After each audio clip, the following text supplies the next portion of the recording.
Hey guys, welcome back to the channel. Today I wanted to talk about real estate in Medellin. You guys who don't know, I used to do real estate back in the States. I was an agent for a year and a half. Real estate is a question that I get a lot, so I wanted to talk to a professional, a trustworthy agent who has a lot of people who have worked with her already, who can vouch for like her work ethic and stuff. I am the founder and real estate agent from the Conecta Realty. We have been here in the city for 3 years already, and our focus, our main market is the foreign market. More or less the 80% of our clients are people from US and from Canada. Okay. And why is it a good idea to invest in Colombia right now, specifically Medellin? Okay, Medellin is a city, it's a very special city. It's a city that had a very hard story from the past. Right. We had such a bad moments, and then we reinvent ourselves through many things. Right. One of the things was the art, the music, the culture. Yes. So people started to create another vibe, another environment inside. So I think that's something that people who come from abroad appreciate that. Yes. We are very inclusive people. Like everybody true. that comes to Medellin, I think that it feels like home. Yeah, I think it's Colombia in general. Colombians are very welcoming people. I agree with you. Yeah. Here the weather is perfect. We have a 22 degrees average the whole year round. Yes.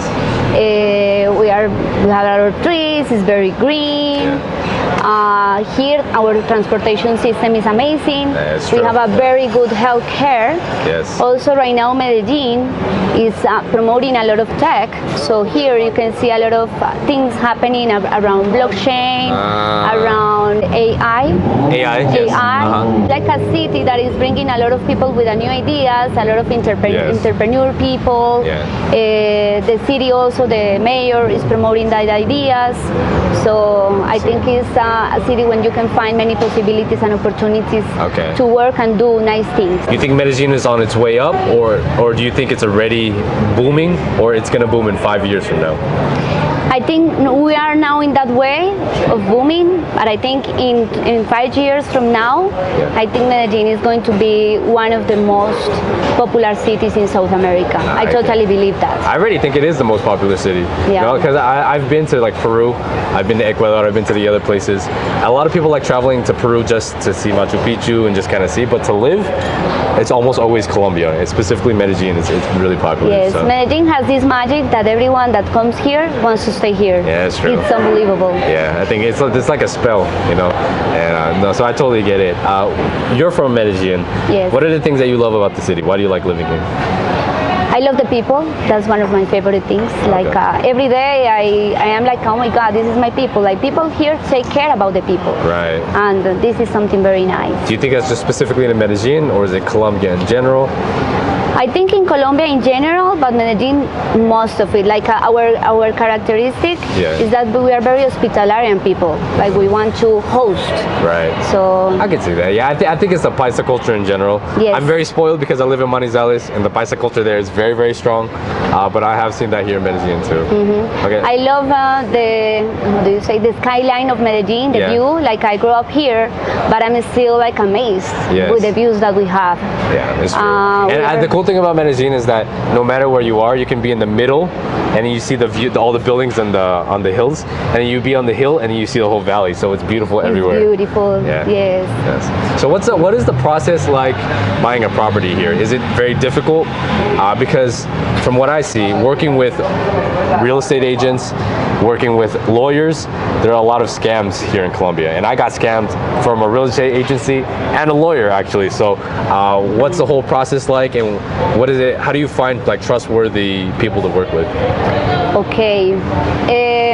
The process here, you want me to start with the process? Yes. Or with the mitigating the fears that you could find? Let's do the fears first, and then we'll talk about the process. Okay.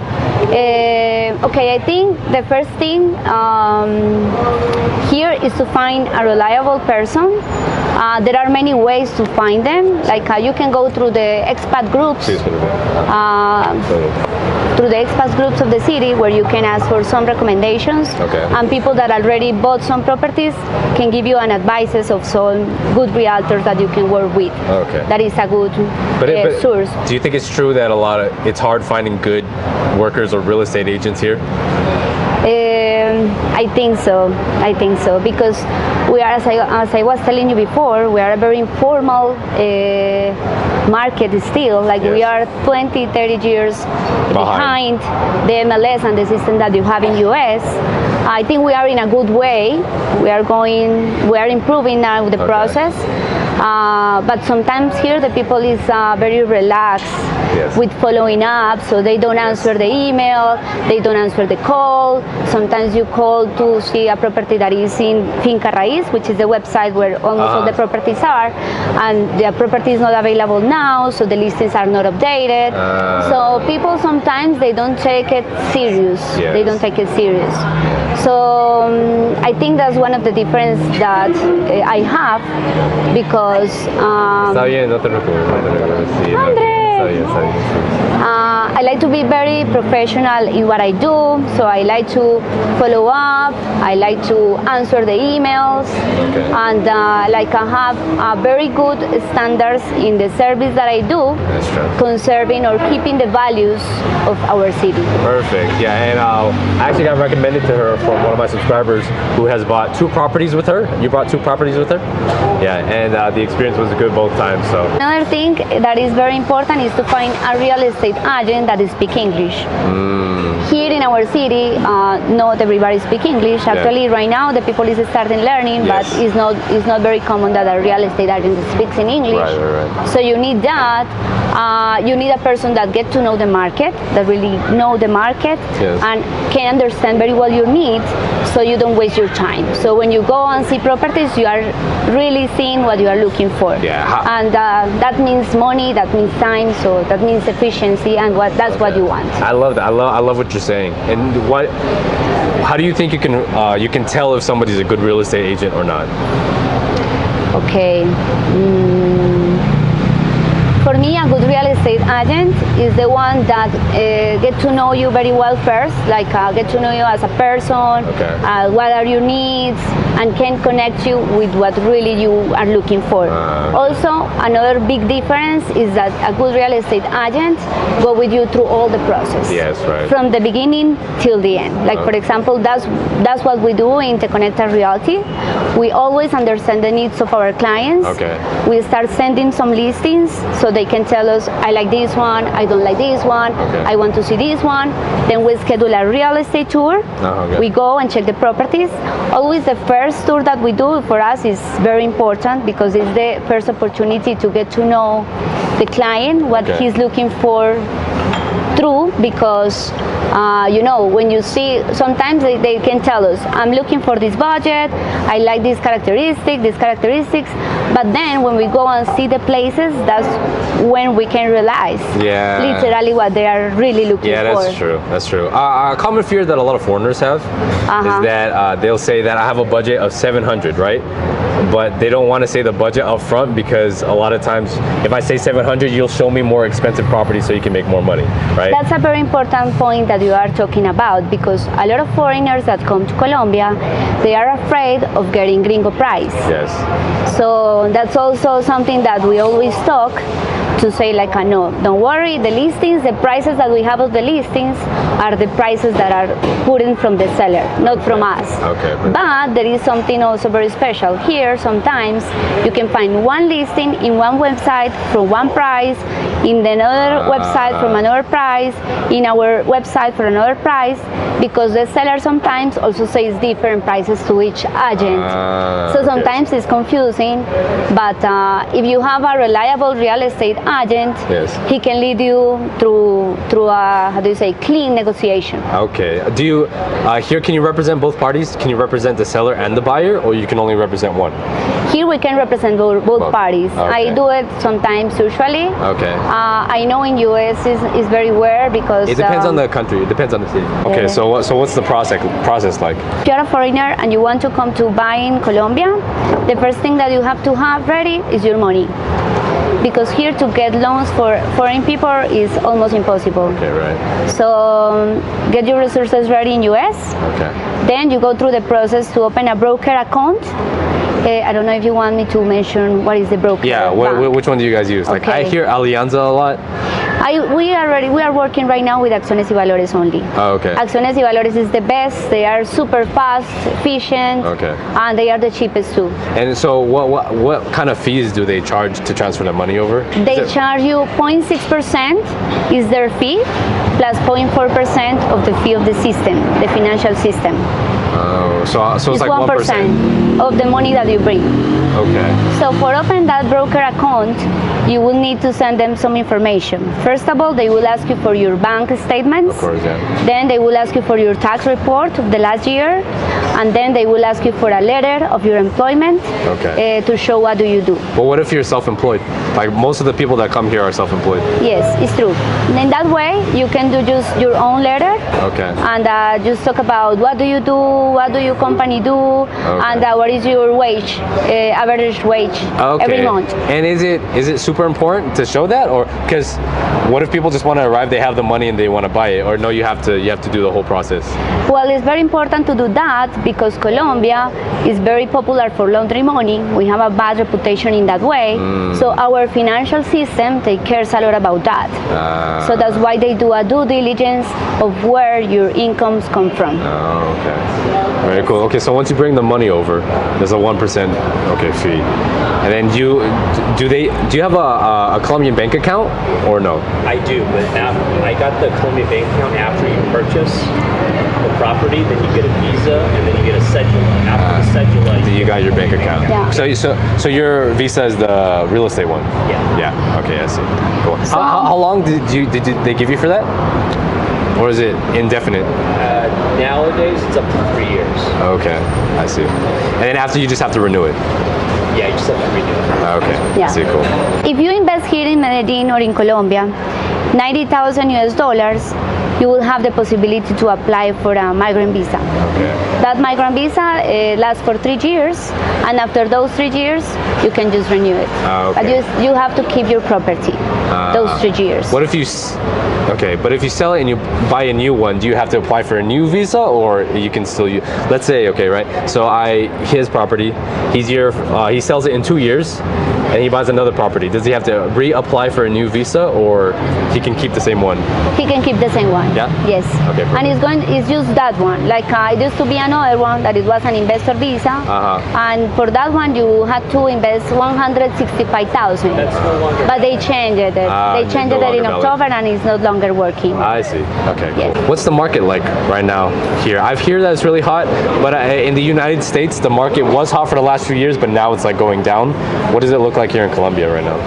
Okay, I see the market very hot now. A lot of foreign people is coming to buy here. Okay. I think the power of buying is attracting more people from abroad. Yeah. Of course, our exchange rate right now is very affected. Yeah. So it's perfect timing for foreign people to buy here. Okay. And what areas do you recommend foreigners live in? Most foreigners that I've seen, they come here to Poblado.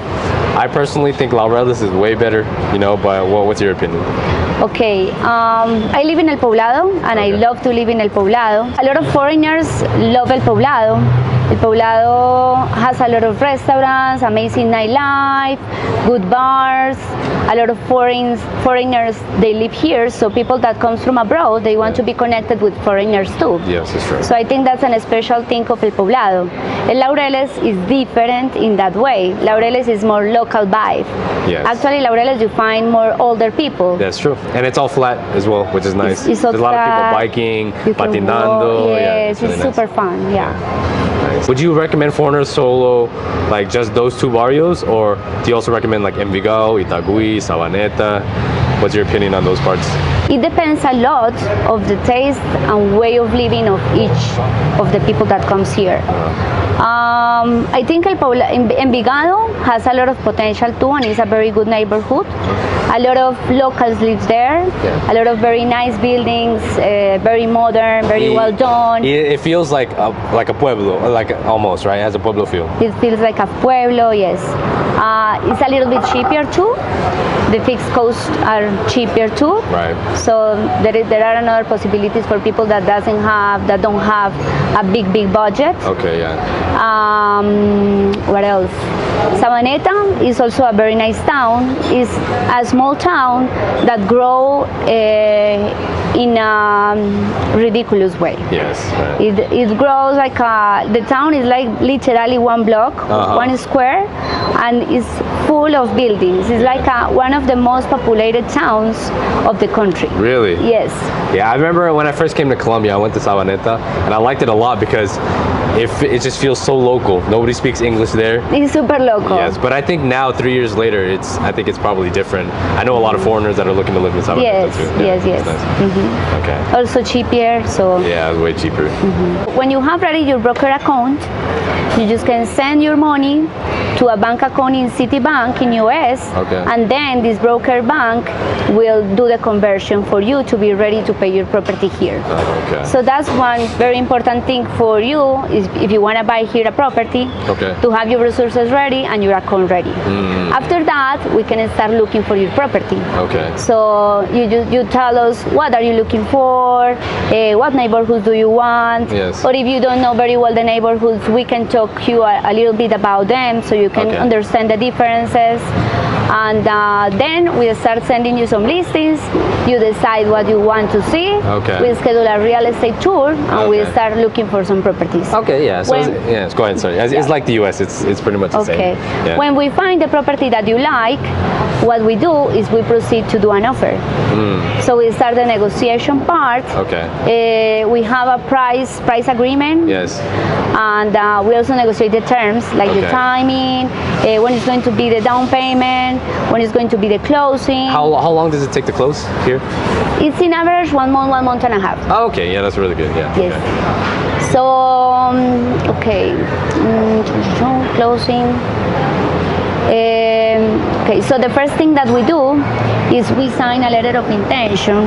This letter of intention will, how do you say, will separate? You say separate? Put it on hold. Put it on hold. That's the word. They put it on hold, and usually that letter of intention, you sign it with 5 million pesos, and after that we started with the legal team to do a process of the study of the titles. Okay, how much is all of the legal fees cost?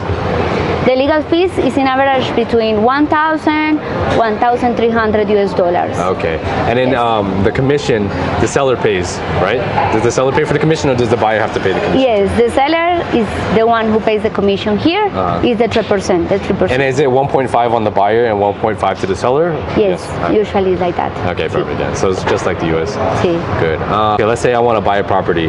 Is it better for me to make a higher offer, or do I offer lower than listing price? What does the market look like now? Okay. Here the prices here is always negotiable. Okay. So you always put an offer lower to the listing price. Okay. I have had like 3 experiences where are like properties that are very demanded, and I have like a counter offers. Okay, right. So like 3 people offering for that place. Okay. So in that way, they just do an offer above that, above the listing price. I see. But the normal thing is that the people do an offer down to the asking price. Okay, perfect. Yes. Then there is another important thing to get to know, and it's about the closing cost. So here, when you finalize all the process of buying, you gotta pay 1.7% in average for the closing cost. So and is that split between the buyer and the seller, or just the buyer pays that? that 1.7% is just for the buyer, but the seller has to pay almost the same, 1.7%. I see. Okay. Another important thing is that here there is no escrow. I know in US you use an escrow, that is the person who holds the money till the end, till you get the property and they do the payment. Yes. Here that doesn't exist. So you basically do each payment directly to the seller. So there is one down payment that you do. There is one payment that you do when you sign the purchase agreement. The purchase agreement is the initial contract where you put down all the conditions of the deal, the price, the timing, what is included, what not, the fine of the business.